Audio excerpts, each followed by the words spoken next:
నమస్తే, welcome to reflection news. అమెరికాలో ఉంటూ భారత్ మీద ఎప్పటికప్పుడు విషం చిమ్ముతున్న సంస్థ సిక్స్ ఫర్ జస్టిస్. ఈ వేర్పాటువాద సంస్థను 2007లో స్థాపించగా ఆ సంస్థ వ్యవస్థాపకుల్లో గురుపత్వంత్ సింగ్ పన్ను ఒకరు.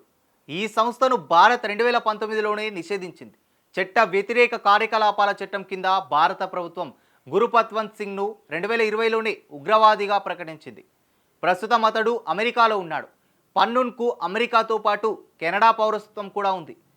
భారత ఎంబసీలపై దాడులు, ఇతర ప్రాంతాల్లోని భారత ప్రముఖులపైన అధికారులపైన దాడులు చేయాలంటూ పన్నూన్ ఎప్పటికప్పుడు పిలుపునిస్తూ ఉన్నాడు.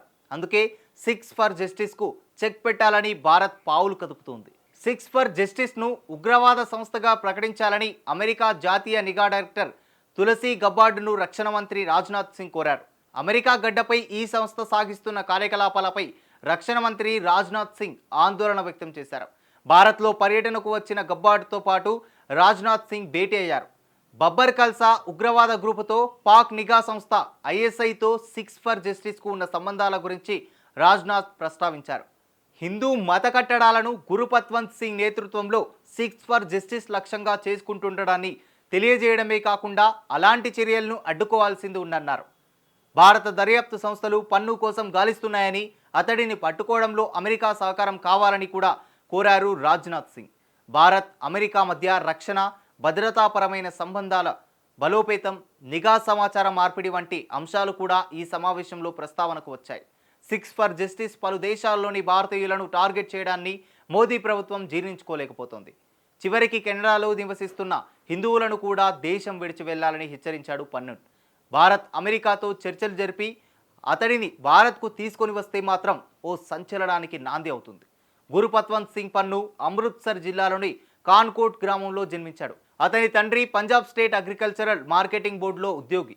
పంజాబ్ యూనివర్సిటీ, చండీగఢ్లో న్యాయ పట్టా పొందిన పన్నుకి కెనడాతో పాటు అమెరికా పౌరసత్వం కూడా ఉంది. భారత్ను వదిలి విదేశాలకు వెళ్లిన పన్ను తొలుత అక్కడ డ్రైవర్గా పనిచేశాడు. కొంతకాలం తర్వాత న్యాయవాద వృత్తిని చేపట్టాడు. 2023లో ఉత్తర అమెరికా, యూరోప్లోని భారతీయ దౌత్యవేత్తలను హత్య చేయాలని పిలుపునిచ్చాడు. అందుకే పన్నూన్పై భారత ప్రత్యేకంగా ఫోకస్ పెట్టింది. ఇక తులసి గబ్బార్డ్ ప్రధాని మోదీతో కూడా భేటీ అయ్యారు. ఉగ్రవాదం, సైబర్ ముప్పును ఎదుర్కోవడంలో సహకారంపై ఇరువురు చర్చించుకున్నారు.